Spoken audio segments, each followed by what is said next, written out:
అందరూ మనస్తాపానికి గురయ్యారు. నాకు నిజంగా నేను గెలిచినప్పుడు ఆనందం అనిపించలేదు.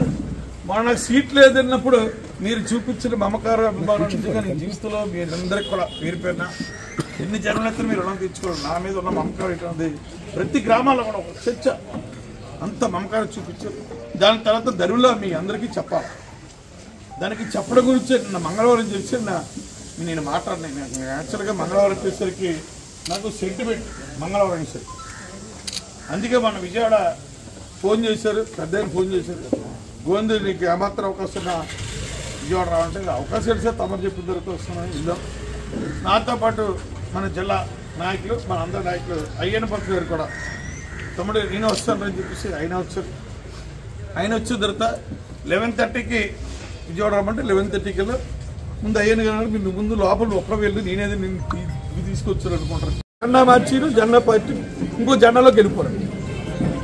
ఆ రోజు మా నాన్నగారు యాజ్ ఏ సర్పంచ్ పెందుతు సర్పంచ్లా తెలుగుదేశం పార్టీ స్టార్టింగ్ డే నుంచి ఈ రోజున మా కుటుంబం అదే పార్టీలో కొనసాగుతుంది.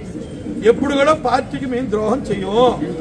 పార్టీ ఏదైతే ఆదేశాలు జారీ చేస్తా ఆదేశాలకు అనుగుణంగా ఆ రోజు అన్న నందమూరి తారక రామారావు గారు, ఈరోజు చంద్రబాబు గానే, రేపు రాబోయే రోజుల్లో మా యువనాయకుడు నారా లోకేష్ గారి వాళ్ళ నాయకత్వంలో సాగుతుంది. అలాగే ముఖ్యంగా విజ్ఞప్తి ఏంటంటే మా నాయకులు మా శ్రేణులు కూడా ఎవరు మారరు. ఎందుకంటే మా నాయకులు 5 సంవత్సరాలు ఎన్ని కష్టాలు పడ్డారో చూశాను. చాలా కష్టాలు పడ్డారు. 6,900 మందికి మా తెలుగుదేశం పార్టీ కుటుంబ సభ్యులు ఇంట్లో పిచ్చిలేని తీసినా ఒక్కడ రాజీ పడలేదు, ఒక్కడ కూడా రాజీ పడలేదు. వాళ్ళకి ఎన్ని ఒత్తులకు వచ్చినా అలాగే ల్యాండ్ విషయాలు కూడా చాలా ఇబ్బందులు పెట్టారు. మా కాయలబడులు కానీ మా సీడెడ్ సీట్ కానీ సోవర్ సీట్ అని అందరినీ లాస్ట్ మా బయ్యారు మా వెంకటేశ్వర కూడా ఎవరు కూడా మా శత్రువులు కానీ ఎవరు కూడా ఆడ ప్రభావం కానీ ఎవరు ఉండలేదు. రేపు మళ్ళా రాబోయేది మా తెలుగుదేశం ప్రభుత్వమే, మళ్ళా చదివే ముఖ్యమంత్రి. టికెట్ విషయంకి వస్తే ఆయన ఆటో డ్రైవర్కి వెయిట్ చేయరు. ఆయన ఏ నిర్ణయం తీసుకుంటా ఆ నిర్ణయం కట్టుబడి ఉంటాను. అంటే నాకు నిరసన తెలియజేయను. మా చంద్రబాబు చెప్పేదానికి శిరస్సు వంచి ఏది ఆదేశిస్తే అదే